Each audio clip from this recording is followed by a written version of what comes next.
Sir red sandal cases smuggling cases అనేది on daily basis report అవుతున్నాయి sir. దాని మీద ఏమైనా మెజర్స్ తీసుకుంటున్నారు? డైలీ బేసిస్ రిపోర్ట్ అవుతున్నాయి అంటే పట్టుకుంటున్నారు అవుతున్నాయి. లాస్ట్ టైం చాలా ఫర్మ్ గా యాక్ట్ చేశాం, మీకు ఐడియా ఉంటుంది. నేను ఒకటే రాష్ట్రంలో ఉండే ప్రతి ఒక్కరికి ఒకటే చెప్తున్నా, ఇల్లీగల్ యాక్టివిటీస్ ఎక్కడ జరిగినా వదిలిపెట్టం. I'm very clear. అలవాటైన వాళ్ళు ఎవరైనా ఉంటే అలవాట్లు మానుకోండి, మానుకోకపోతే మాత్రం చాలా ఫర్మ్ గా ఉంటాం.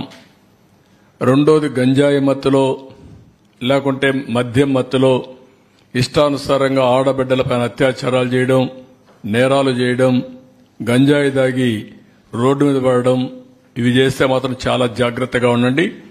మళ్లీ మళ్లీ వార్నింగ్ ఇస్తున్నా.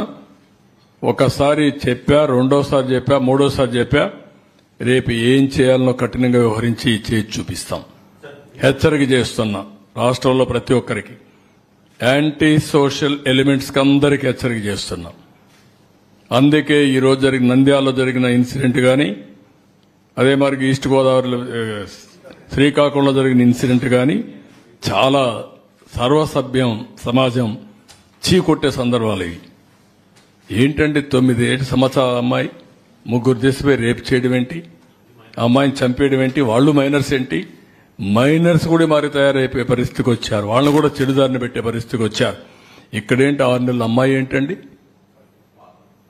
వాడు ఏంటి, కొంచెమైనా సరే చిన్న పిల్లల్ని కూడా ఈ మరి హెరాస్ చేసే పరిస్థితికి వచ్చారంటే ఎంత దారుణం మనం ఆలోచించాలంటే. ఇది వ్యవస్థ ఎంత భ్రష్టు పట్టింది, ఎంత చెడిపోయింది, మనసులు ఏ విధంగా కలుషితం అయిపోయినాయి. ఒక్కొక్కరు ఎట్లా తయారయ్యారంటే ఒక ఉన్మాదుల మారిగా తయారయ్యే పరిస్థితికి వచ్చారు. దీనికి కారణం గడిచిన 5 సంవత్సరాలు. దీన్ని చాలా గట్టిగా వార్నింగ్ ఇస్తున్నా. ఎవరికైనా ఇంకా మత్తుంటే మాత్రం షాక్ ట్రీట్మెంట్ తప్పదు. మీకు బీ కేర్ఫుల్ అన్ దట్.